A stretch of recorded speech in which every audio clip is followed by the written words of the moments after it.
Bonsoir, bonsoir à toutes et à tous. Quel plaisir de vous retrouver sur El Mara Libya pour ce nouveau numéro de Microscope. Merci pour votre fidélité. Soyez les bienvenus, vos programmes sur nos réseaux sociaux, notamment la page YouTube. Au programme ce soir, diplomatie. Nous allons revenir notamment sur cette rencontre, puisque hier, mardi, Abdelmadjid Tebboune, président algérien, a reçu le chef du commandement des États-Unis d'Amérique pour l'Africom précisément, le général d'armée Michael Langley. Alors, à savoir que le commandement des États-Unis pour l'Afrique, ou dit Africom, est un commandement unifié pour l'Afrique, créé notamment par le département de la défense américaine en 2007 et qui est entré en fonction en 2008. Il coordonne notamment toutes les activités militaires et sécuritaires des États-Unis sur le continent, donc africain. Vous l'avez compris. Alors, en général, c'est un chef d'état-major responsable des armées, qui est reçu par un chef d'état-major, en l'occurrence Saïd Chengliha, qui était présent hier dans le cadre de ce rendez-vous, mais Abdelmadjid Tebboune était aussi présent. Le directeur du cabinet de la présidence, M. Boualem, était aussi présent, notamment. Voilà ce qu'a affirmé le chef du commandement américain, le rôle pionnier et pivot de l'Algérie dans la lutte contre le terrorisme. On y reviendra sur le terrorisme. C'est un terme qui est énormément utilisé un peu partout, et sachant qu'il y a aussi aujourd'hui certains pays, notamment d'Afrique, qui accusent aussi l'Algérie d'entretenir le terrorisme aussi qui est malheureusement infligé à n'importe quel Algérien aujourd'hui, qui s'exprime notamment via, par exemple, ce 87 bis, et puis les États-Unis d'Amérique, qui sont assez critiqués virulemment aujourd'hui, maintenant depuis plusieurs mois, notamment depuis le 7 octobre dernier, avec donc toutes les attaques d'Israël sur notamment la bande de Gaza. Indirectement, certains nomment responsables les États-Unis d'Amérique, puisque c'est le premier fournisseur d'armes à Israël. Donc certains les accusent aussi de terrorisme. On essaiera d'y revenir, bien évidemment, mais une grande question se pose aujourd'hui, après 5 ans au pouvoir. Quelle diplomatie réelle en Algérie, alors que le chef d'état-major, Saïd Chengliha, ou encore Abdelmadjid Tebboune, président, a réitéré à maintes reprises depuis maintenant plusieurs mois que l'Algérie avait retrouver notamment sa place sur l'échiquier international. On va essayer d'y revenir, en quoi réellement cette diplomatie, il y en a eu, il y a eu des rencontres, le ballet des limousines. Abdelmadjid Tebboune s'est déplacé, a reçu aussi à Vladimir Poutine, en le nommant clairement de l'ami de l'humanité. Et oui, c'est assez risible d'entendre ça quand on voit effectivement les dégâts que cause aussi Vladimir Poutine, notamment en Ukraine, mais aussi en Syrie, entre autres. On pourrait les énumérer, par exemple. Voilà un peu le programme ce soir. Avant de donner la parole à nos invités, la diplomatie, c'est aussi le développement de tout un pays. Nos confrères, notamment de Béjaïa City, avaient, il y a quelque temps, fait une étude avec des spécialistes, sachant qu'aux alentours de 1000 milliards de dollars ont été dépensés. Certains parlent de 1200, mais voilà, nos confrères se sont basés sur ce chiffre de 1000 milliards. Vous allez voir sur ces images, avec 1000 milliards, ce que l'Algérie aurait pu faire sous l'ère d'Abdelaziz Bouteflika pendant 20 ans. Et on viendra sur ce bilan maintenant depuis 5 ans. Est-ce que réellement les choses ont bougé d'un point de vue diplomatique, mais pas que.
Voilà, pour certains, un pays donc qui est en pleine émergence, notamment pour le président algérien, et puis pour d'autres qui ont des difficultés au quotidien depuis plusieurs années, un pays en statu quo qui a du mal à se développer avec de grosses difficultés. La diplomatie, c'est aussi ça, c'est les relations internationales, c'est l'investissement et c'est les intérêts de chaque pays. On va comprendre ce soir quels sont réellement les intérêts pour l'Algérie, notamment suite à cette réception de l'Africom. Avec nous, Karim Kébir. Bonsoir, chers confrères, journalistes en Algérie. Bonsoir, Karim Kébir.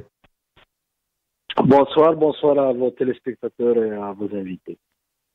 Merci infiniment. Plaisir aussi de le retrouver, spécialiste des questions internationales, analyste politique. Gamal Abina, bonsoir. Bonsoir et merci pour l'invitation. Bonsoir à tout le monde et aux invités. C'est moi qui vous remercie. Bienvenue, Gamal Abina. Avec nous aussi, militant politique, Omar Ait Mortal. Bonsoir. Bonsoir Chaban, merci pour l'invitation. Bonsoir à mon ami Kébir et à Gamal. Merci infiniment, messieurs, tous les trois. Premier exercice peut-être un peu difficile, je ne sais pas, mais en 2 minutes chacun, peut-être rapidement, les grandes lignes de la diplomatie algérienne pour Abdelmadjid Tebboune depuis 5 ans, un pouvoir qui a annoncé clairement à maintes reprises via ses médias que l'Algérie avait retrouvé sa place en termes de puissance, d'intérêt, de développement sur l'échiquier international. Gamal Abina, un mot sur cette diplomatie, on en a tant parlé, on arrive maintenant à 5 semaines de cette fin présidentielle pour Abdelmadjid Tebboune. En 2 minutes, la diplomatie algérienne. Alors, on peut constater effectivement que la diplomatie algérienne sur le plan de l'ONU s'est largement déployée, mais ça, c'est pas une surprise puisqu'ils sont membres non permanents pour 2 ans. Après, il y a effectivement une volonté affichée de redéployer la diplomatie tous azimuts, pas tellement en Afrique malheureusement, mais plutôt à l'international, au niveau européen, au niveau de la question moyen-orientale, mais pas tellement présente en Afrique. C'est peut-être là où on peut dire qu'il y a un bémol. Très bien, vous avez fait moins de 2 minutes. Ça vous ressemble, ça ne m'étonne pas.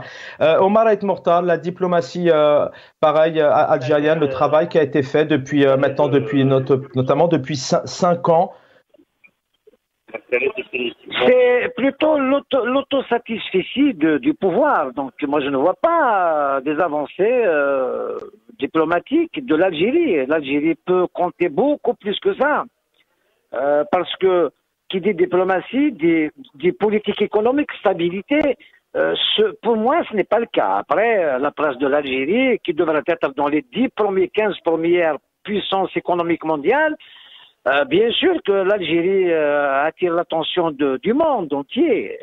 Après, je ne pense pas que l'Algérie est aussi respectée que cela, malheureusement.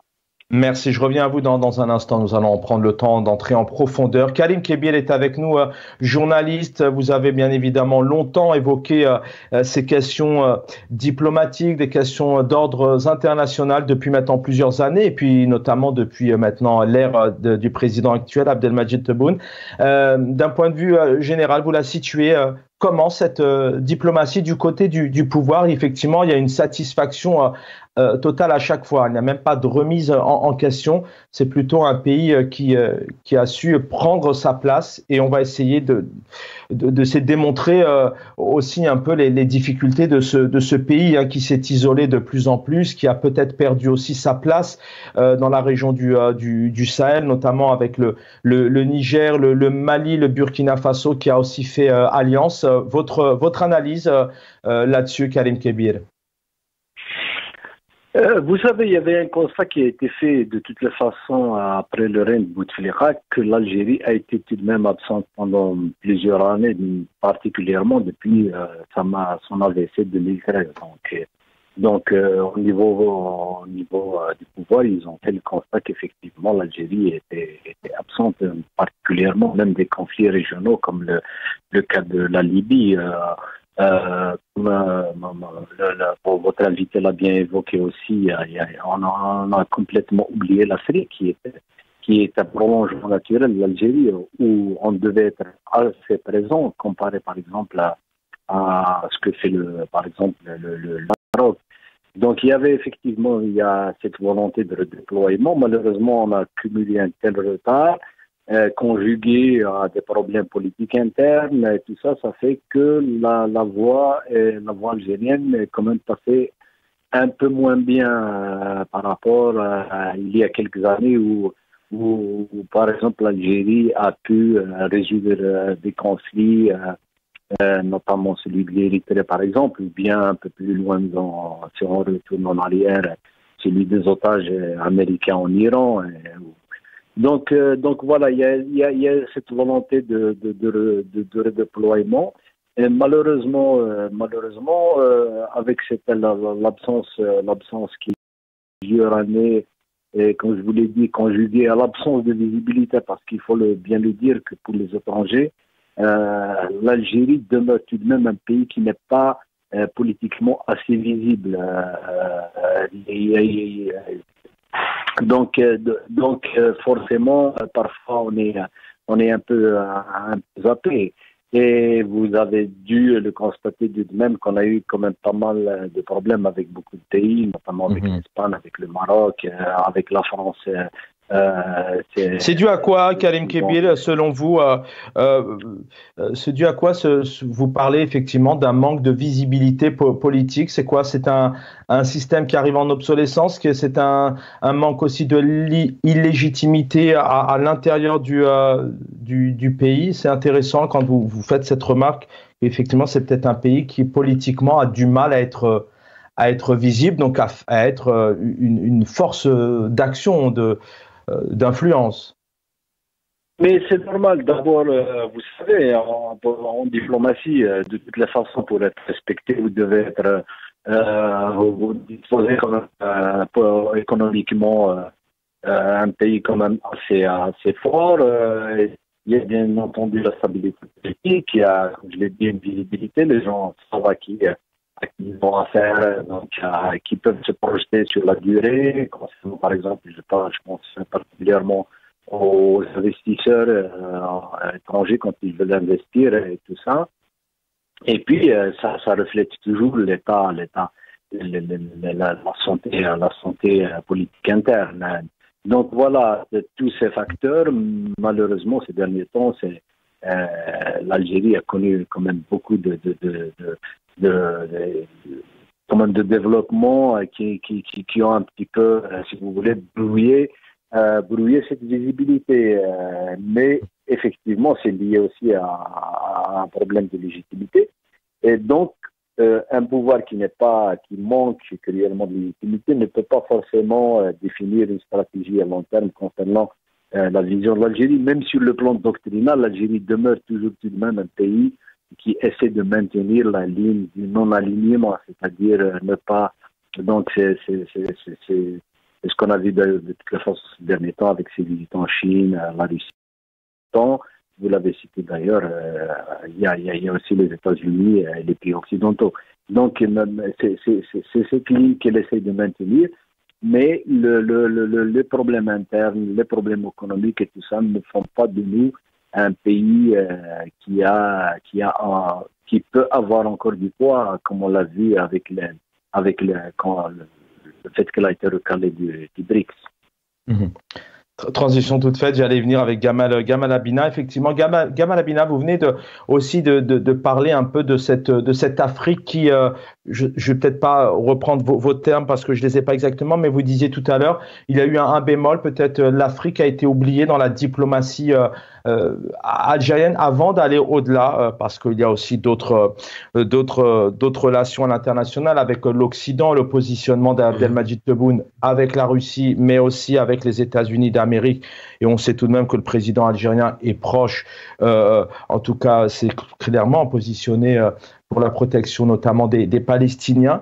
Expliquez-nous un petit peu, maintenant en prenant un peu le temps effectivement de cette diplomatie. On va revenir sur Africom, mais déjà on pose le terrain parce que j'ai envie de vous dire, ce n'est qu'une visite parmi tant d'autres et on essaie justement via cette visite de voir réellement est-ce que l'Algérie et sa diplomatie a une réelle force de puissance et d'intérêt pour le pays comme elle le dit. Oui, en effet, la question diplomatique algérienne sur l'Afrique, elle a été un petit peu désertée depuis 2015, depuis les accords d'Alger par rapport à la question malienne et à l'Azawad. Donc ils ont essayé d'apporter un terrain d'entente entre les Maliens, puisque les Touaregs du Mali sont des Maliens, et ils avaient obtenu quelques réussites, on dira, mais ça date quand même, 2015. C'était une négociation qui précédait en plus, qui était antérieure à l'état d'arrêt total de fonctionnement de l'État et de M. Bouteflika. Et il se trouve que la diplomatie a été très forte, ça a été souligné par votre invité, par rapport à la question évidemment éthiopienne, Érythrée, sur les questions sud-africaines aussi, on n'a pas beaucoup parlé, sur la question évidemment des otages américains, sur la question effectivement de Carlos avec les avions détournés, tout passait par Alger parce qu'à l'époque, M. Bouteflika était le ministre des Affaires étrangères et donc le plus grand diplomate algérien en poste qui a duré quand même très longtemps. Et puis ensuite, il y a eu une sorte de tassement total de la diplomatie dans les années 80 et une disparition dans les années 90. L'Algérie s'était repliée sur elle-même à cause de la guerre civile. Et par la suite, Bouteflika, qui revient aux affaires, essaye de se positionner comme diplomate, mais manifestement, l'ère de Bouteflika, c'est surtout la volonté de ramener la paix civile, de faire en sorte d'investir, de mettre des infrastructures en place. Pour partie, ça a été fait, effectivement. Et la diplomatie africaine, plus ou moins bon an mal an, est oubliée en vérité. Le redéploiement algérien sur l'Afrique, ça commence à redémarrer à partir de l'ère Tebboune, après le Covid, une tentative avec le Mali, l'ouverture des frontières. Et manifestement, il y a des problèmes aujourd'hui qui se positionnent par rapport à l'AES, les États du Sahel qui se sont coalisés en forces militaires et qui, il y a eu des sorties absolument très fortes, voire violentes de la part des autorités maliennes, qui disaient, ce qui était un peu ridicule, quand on sait ce qu'est l'Algérie, que l'Algérie aurait exporté ses terroristes et aurait soutenu les terroristes. Évidemment, quand on parle des terroristes, il parle des djihadistes qui sont dans le nord du Sahel ou jusqu'à Boko Haram. Donc cette diplomatie, à mon sens, a un peu de mal à démarrer parce que ces questions-là sont des questions qui peuvent être facilement déconstruites. Je parle des questions sur lesquelles, l'idéologie sur laquelle l'Algérie serait en train de manœuvrer des groupes djihadistes, ça n'a pas de sens. Quand on sait ce qui s'est passé en 90, ça a encore moins de sens. Mais surtout, on se rend compte que pour l'instant, elle se déploie vraiment à fort sur les questions internationales et palestiniennes, vous l'avez dit, peu sur la question africaine. C'est un petit retard, je pense, au démarrage qui, je pense, est préjudiciable parce qu'il faut quand même se rappeler que le Mali est frontalier de l'Algérie, la Libye, la question libyenne n'est pas réglée, les Algériens essaient de trouver des solutions et manifestement on n'a pas le bon représentant. Donc c'est vrai que ces questions de diplomatie algérienne proactive sur l'Afrique, et c'est dommage, sont et cela n'est pas dû selon vous, pour reprendre un peu aussi les analyses ou les éléments évoqués par notre confrère journaliste, c'est pas aussi une question peut-être d'instabilité, effectivement, un pays qui a du mal à être visible politiquement, tout de même, vous ne faites pas un lien aussi avec cette politique interne. Et alors la crise de légitimité. Vous faites référence à la crise de légitimité du pouvoir avec un pouvoir qui serait mal élu. Ces questions-là peuvent se poser pour tous les pays, mais ce qui est une réalité, ce qui a été dit tout à l'heure, et là je rejoins complètement, c'est qu'il y a deux diplomaties possibles. Il y a celle effectivement politique classique qu'on connaît dans les démocraties. Dans les pays du Sud, c'est beaucoup moins présent. La Chine n'est pas une démocratie, pour autant elle a une très forte diplomatie. On l'a vu récemment avec les Palestiniens et puis encore avant avec l'Arabie et l'Iran. Mais c'est l'autre diplomatie qui m'intéresse, c'est deux autres volets, à savoir la diplomatie du portefeuille. C'est qu'une grande puissance économique a un poids diplomatique de loin plus important. Il suffit de voir la Suisse, par exemple, et une grande puissance militaire a une diplomatie importante, c'est-à-dire qu'elle est capable d'influencer sa région et de porter sa voix à l'international. L'Algérie ne répond pour l'instant pas à ces deux critères, ça commence sans doute, on espère, mais il n'en demeure pas moins qu'aujourd'hui, effectivement, les grandes diplomaties mondiales, elles sont pas nécessairement démocratiques, je parle de la Chine en l'occurrence, mais pèsent de tout leur poids sur les questions internationales. L'Algérie, pour l'instant, essaie de se positionner, mais effectivement, le poids économique et militaire n'est pas suffisamment important pour que le pays puisse peser diplomatiquement. Omar Aït Mortal, sur cette instabilité à l'intérieur, si je ne me trompe pas, il y a eu 4 ministres des Affaires étrangères, au moins 3 en tout cas, on les oublie tellement, il y a eu plusieurs premiers ministres en 5 ans.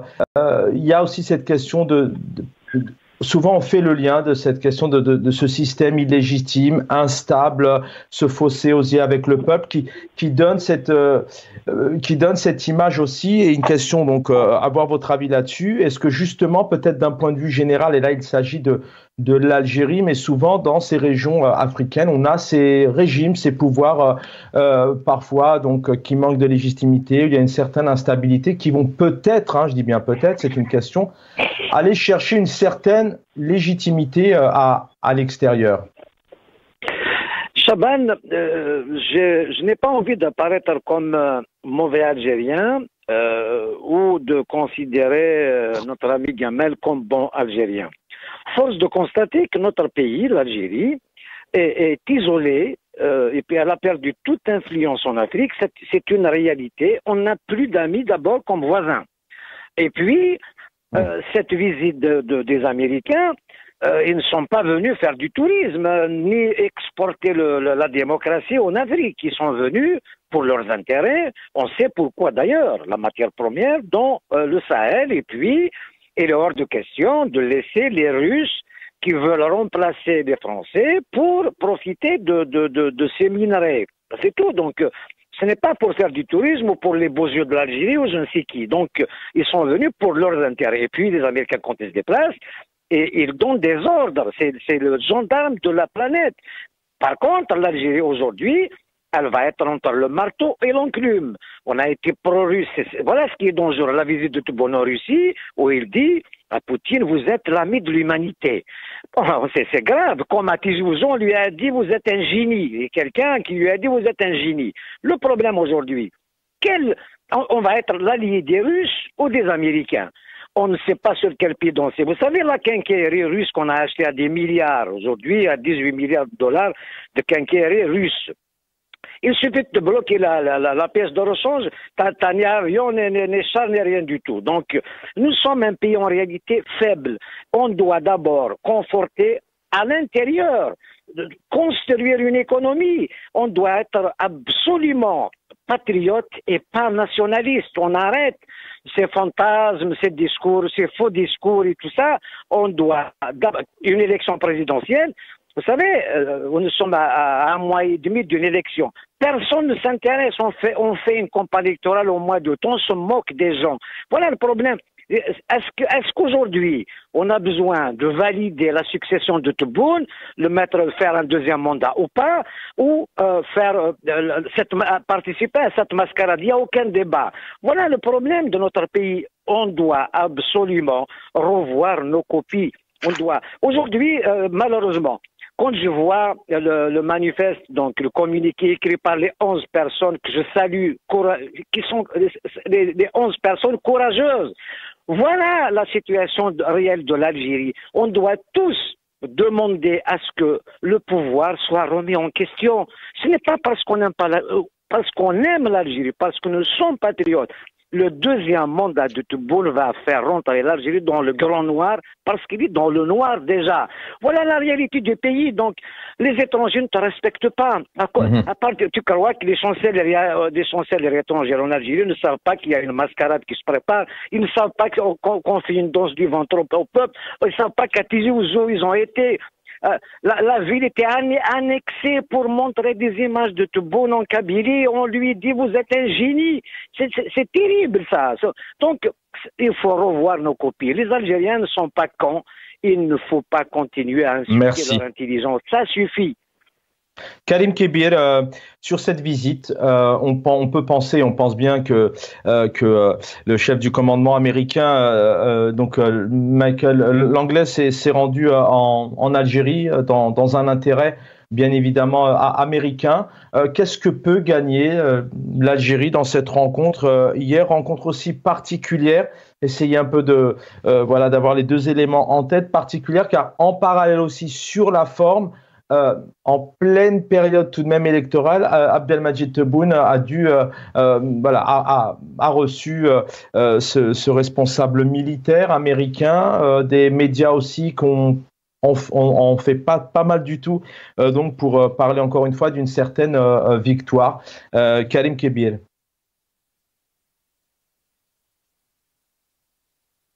Algérien, des Wagner.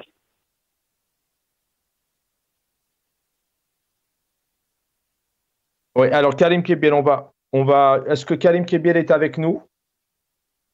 Non, on va essayer de le rappeler.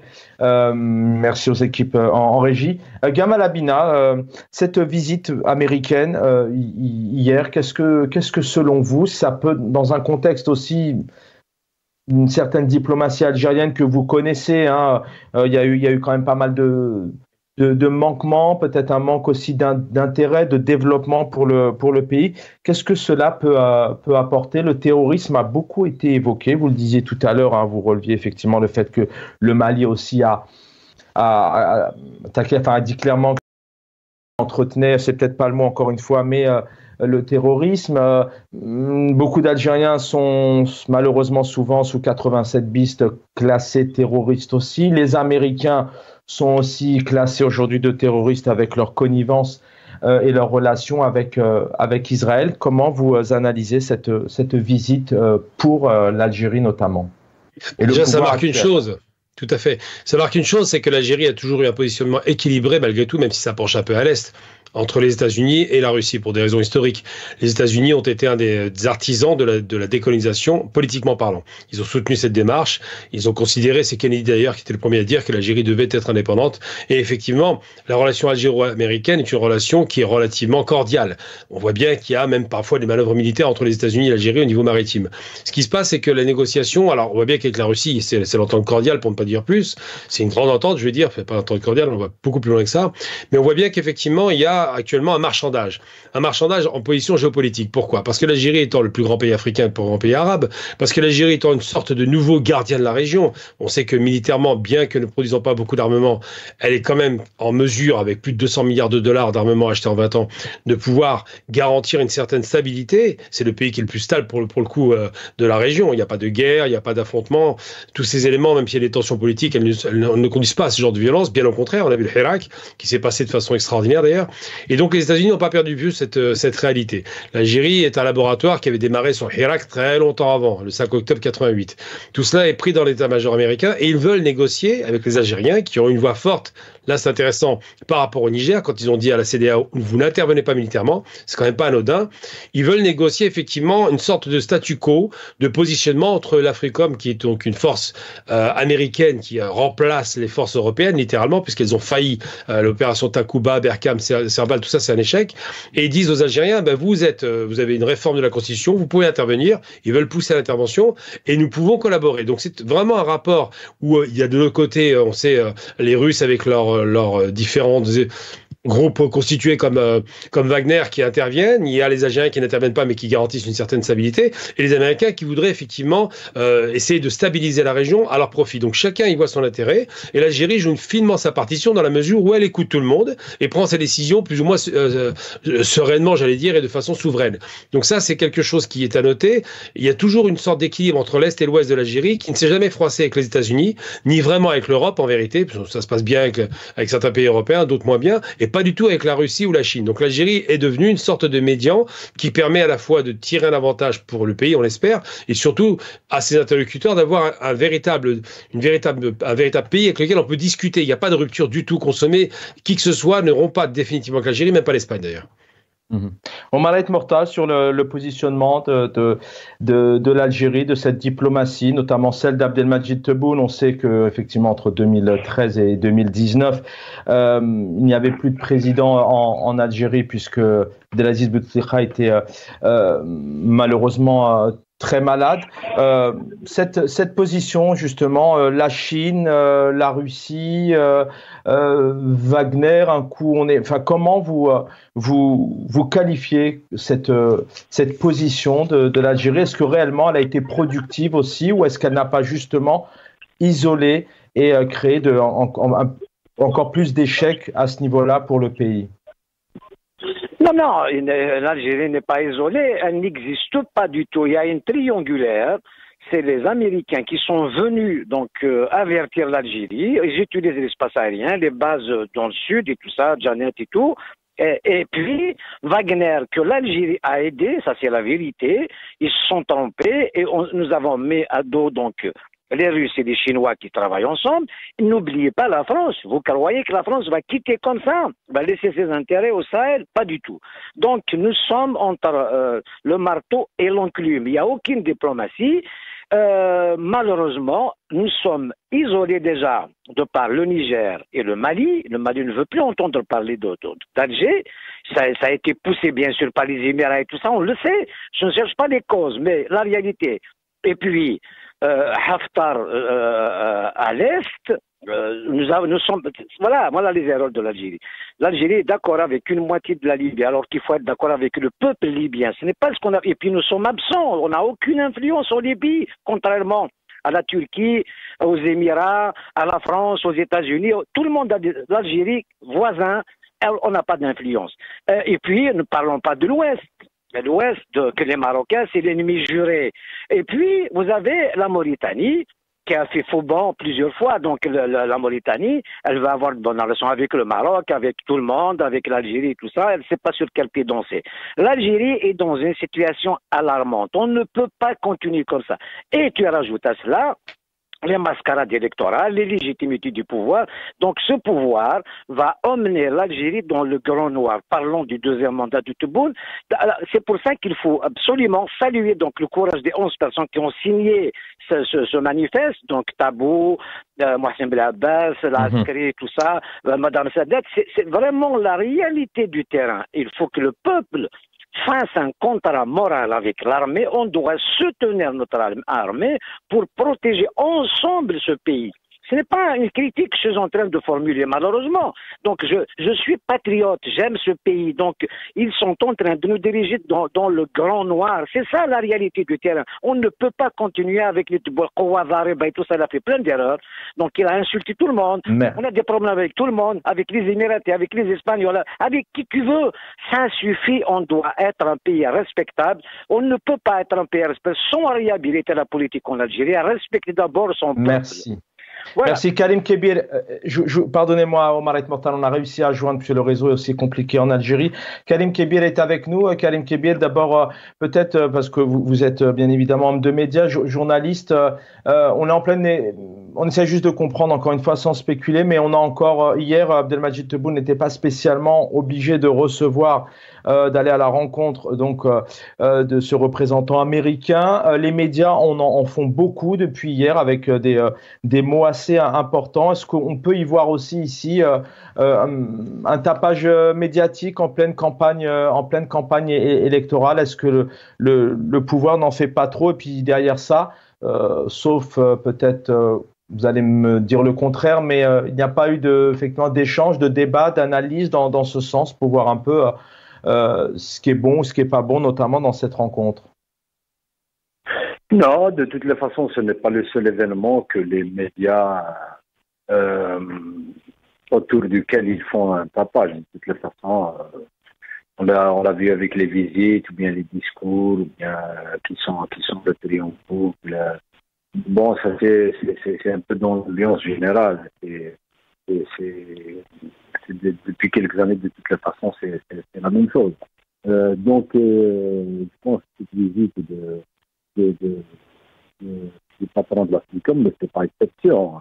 Même si par ailleurs, c'est une visite, bon, certes, qui n'est pas ordinaire, bien entendu, au regard du rang de responsable, mais c'est déjà des visites, ce n'est pas la première fois en tout cas que les commandants de l'Africain viennent en Algérie, parce qu'il y a effectivement une grande coopération en matière sécuritaire entre l'Algérie et les États-Unis depuis longtemps. Donc il y a un échange d'informations, il y a des trucs même, je pense, sur le plan opérationnel, comme il a cité d'ailleurs. Donc, surtout dans le contexte actuel, avec le retrait des États-Unis du Niger, le froid qui s'est installé entre l'Algérie et le Mali. Donc, c'est une, si vous voulez, elle a son importance, cette visite. Mais, comme je l'ai dit, ce n'est pas au point d'en faire un truc extraordinaire. Mais c'est l'habitude de notre, si on peut le qualifier ainsi, notre système médiatique aujourd'hui, qui font la propagande à chaque événement qui survient, voilà.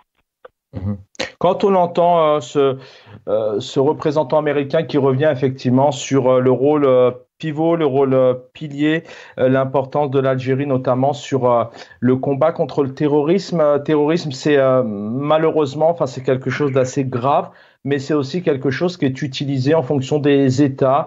Certains aussi en qualifient d'autres. Je l'ai dit tout à l'heure, les États-Unis, notamment actuellement concernant Gaza, sont mal placés, mais aussi le pouvoir algérien, puisque dans ces articles, n'importe qui s'exprime demain peut être qualifié de terroriste. Ça vous sourit, ça vous fait sourire, ça, le fait qu'à un moment donné, on se renvoie la parole entre diplomates sur cette terminologie de terrorisme? Mais bien sûr, c'est un sérieux problème, notamment l'article 87 bis du Code pénal. De toute façon, c'est un article qui a été dénoncé par tout le monde, en tout cas du moins les défenseurs de droits de l'homme, il y a même les organismes internationaux, il y a les juristes, les avocats. Mais comme vous l'avez bien cité, effectivement, la faute d'une définition précise, même si par ailleurs au niveau de l'ONU, on lui a attribué une définition, il reste qu'au regard de ce qui se passe à travers le monde, c'est une comment dire, on le sert à toutes les sauces, en tout cas du moins pour beaucoup de régimes. On a vu comment les États-Unis classent et déclassent des États en fonction de leur servilité. Je pense notamment au Soudan, qui avait normalisé ses relations avec Israël et qui a été retiré de la liste des États terroristes. On a vu comment ils qualifient par exemple le Hamas palestinien, qui est considéré comme une organisation terroriste, mais qui est perçu par les États islamiques et les pays arabes en tout cas comme un mouvement de résistance. C'est le cas par exemple du Maroc qui accuse le Polisario d'être une organisation terroriste, alors que pour nous c'est un mouvement qui lutte pour son autodétermination. Donc chaque pays parfois justement à cette terminologie pour essayer pour neutraliser particulièrement les gens ou les entités qui n'agréent pas ou dont ils ne souhaitent pas l'existence. Voilà, donc c'est une définition à géométrie variable. Donc c'est pourquoi je pense que il faut absolument justement parvenir à une définition assez précise sur le terrorisme. Il ne doit pas être utilisé à tort et à travers pour justifier des actions contre des entités ou bien empêcher des gens à s'exprimer ou à faire de l'opposition, qui n'est pas tabou. L'opposition politique, c'est un exercice. Donc chacun a le droit de ne pas être d'accord avec les orientations du pouvoir. Donc nous avons beaucoup à faire justement pour changer cet article. Merci Karim Kebir d'avoir été avec nous. Gamal Abina, dernière intervention avec vous avant de on écoutera Omar El Mortal. Il nous reste encore 5 petites minutes. Comment vous voyez ce contexte actuel, notamment en Algérie? Il y a des présidentielles en Tunisie, je crois, aussi en octobre prochain. En tout cas, en septembre, c'est le 7 septembre. Comment, vu de votre œil, vous voyez cette date? On sent tout de même un désintérêt total pour le peuple. Les médias sont assez fermés, silencieux. Il n'y a pas cet engouement qu'on devrait avoir sur un pays continent comme l'Algérie. Comment vous analysez ce contexte? Dans quel environnement sont en train de vivre les Algériens sur cette date du 7 septembre? En même temps, bon, c'est les vacances, donc c'est vrai que c'est compliqué de faire une élection avec une grande campagne pendant les vacances. C'est vrai que la date est pas malheureusement pas très intéressante en termes calendaires. Par contre, je voudrais quand même revenir sur l'histoire du terrorisme parce qu'il faut quand même dire les termes tels qu'ils sont. On est toujours les terroristes des uns et les résistants des autres. Simplement de rappeler que le terrorisme qui existe d'État ou de terrorisme de groupes militaires, c'est une action politique qui a été inaugurée en France entre 93 et 94 à la Révolution. Une action politique une action violente politique qui frappe et tue des civils en vue d'un résultat politique. Donc c'est vrai qu'aujourd'hui, quand on dit quelqu'un qui est terroriste, c'est pour dire que c'est un monstre. Le problème, c'est qu'Israël aujourd'hui est un État terroriste. Il terrorise une population en les bombardant du ciel. Je vois pas vraiment la grande différence qu'il peut y avoir entre envoyer une bombe du ciel lâchement sans être atteint ou un homme qui a porté une bombe dans un marché en étant atteint lui-même. La question, c'est pas de savoir si le terrorisme est bien, c'est que l'action terroriste est une action qui a été utilisée par tous les États de la planète, malheureusement. Mais vous comprenez que les Algériens sont confrontés, même vous d'ailleurs, vous pourriez aussi l'être demain, au 87 bis qui classe, d'ailleurs ça a été repris et dénoncé, tout le monde peut être classé de terroriste aujourd'hui en appartenance soit à un groupe politique, à une association. Vous comprenez ça? Vous pensez que c'est plutôt abusé? c'est une action destinée à disqualifier l'adversaire, c'est classique, mais je veux dire, les États-Unis, quand ils vont mettre le Soudan, et c'était dit tout à l'heure, comme État terroriste jusqu'au jour où le Soudan reconnaît Israël et accepte de composer avec l'Amérique en livrant Carlos, il ne devient plus terroriste. Donc c'est vraiment une plaisanterie, il faut être un peu sérieux. Est-ce que le pouvoir algérien ne devrait pas, comme l'ONU lui a demandé, enfin, plusieurs ont exhorté ce souhait d'enlever ce terme de terrorisme sur notamment l'expression, l'action politique, etc. Je pense que vous l'avez lu, cet article à maintes reprises. Vous le qualifiez comment, émanant du pouvoir algérien aujourd'hui? Déjà, pour être très clair, je dirais pas que le pouvoir algérien est terroriste, faut pas non plus délirer. Il n'y a pas eu ce qu'on a vu en 91, où effectivement c'était un massacre sans comparaison. Mais je dirais simplement, c'est vrai que chaque État a tendance à utiliser ça pour disqualifier l'adversaire. Et je ne peux pas accepter que l'ONU, plutôt pas l'ONU, les États-Unis et l'Europe plutôt, qui soutiennent l'État le plus terroriste de la Terre, à savoir Israël, viennent expliquer à d'autres pays qu'ils ne doivent pas utiliser ces termes-là. La terminologie est tellement ridicule, c'est une façon de disqualifier un adversaire en disant qu'il pratique des actes de barbarie. Mais en vérité, la colonisation est un terrorisme, la colonisation israélienne est un terrorisme, les bombardements de l'Irak par les États-Unis c'est du terrorisme, mais c'est du terrorisme d'État. C'est pour ça que je vous pose la question. En l'occurrence, les Algériens ne bombardent pas, enfin en s'exprimant sur Facebook, ne bombardent personne. C'était ça un peu ma question. Alors oui, justement, je vais répondre directement à votre question. Je pense que, parce que vous faites référence au MAC par exemple, qui est une organisation séparatiste, je pense que ce qui a déclenché cet article par rapport au MAC, c'est que le président du MAC, pour lequel je n'ai qu'une sympathie, a quand même dit une fois, et c'est quand même grave, qu'il fallait prendre les armes. Quand on dit ça, à ce moment-là, ça renvoie immédiatement aux années 90 et à un trauma commun. Donc je pense que ça, c'est quelque chose de grave. Est-ce que c'est terroriste? Je ne sais pas, mais par contre, un appel à l'insurrection, c'est quelque chose qui peut coûter à un pays. Donc je peux comprendre la démarche. Moi, je suis pas tellement pour ce genre de qualificatif, c'est un peu trop excessif, mais il est vrai que quand on appelle à prendre les armes, là, c'est quelque chose de très grave qui n'est pas pardonnable. Merci. Omar El Mortal, merci Gamal Abina. Omar El Mortal, vous avez une petite minute. Je vais devoir rendre l'antenne, mais je sais que vous pouvez le faire en 40 secondes. Merci. Je dis à M. Abina que Farhat Mahni est mon frère et il n'est pas terroriste. Donc le MAC n'est pas une organisation terroriste, comme d'ailleurs Rachid qui n'est pas une organisation terroriste. Un État terroriste, c'est celui qui fait des rafles. Vous avez cette semaine plus de 20 personnes ramassées à Béjaïa. Donc, Mira Mokonachi, tout ça. Qu'est-ce qu'elle a fait? C'est une prof à l'université, monsieur. Elle n'a rien fait. C'est une terroriste aussi. Donc, il faut revoir ses copies. On doit s'asseoir autour d'une table. Je salue encore le courage de Karim Tabou et de Mohsin Belabbas et de Boumala qui ont fait ce communiqué malgré la peur. Et je demande au peuple algérien, si jamais ils sont convoqués, il faut sortir dans la rue. Dans le 20 août 56, le 20 août 2024, on sortira dans Paris comme dans le temps. Voilà ce qu'il faut, monsieur. Le 20 août, on y reviendra sur cette date. Vous l'évoquiez effectivement il y a quelques jours sur nos antennes. Omar El Mortal, merci. Gamal Abina, merci infiniment. Et puis Karim Kebir, journaliste en Algérie, merci infiniment. L'équipe technique, merci de m'avoir accompagné pour réaliser techniquement cette émission. Dans quelques instants, Jamaddine Benchenouf, mon ami et confrère, juste derrière, c'est Alain. Je crois que c'est Salim Salhi, si je ne me trompe pas. Vous avez rendez-vous aussi avec Mohamed Bachouch et puis l'autre fille de Bolcano que j'embrasse. Bonne soirée à tous et je vous dis à demain, je l'espère.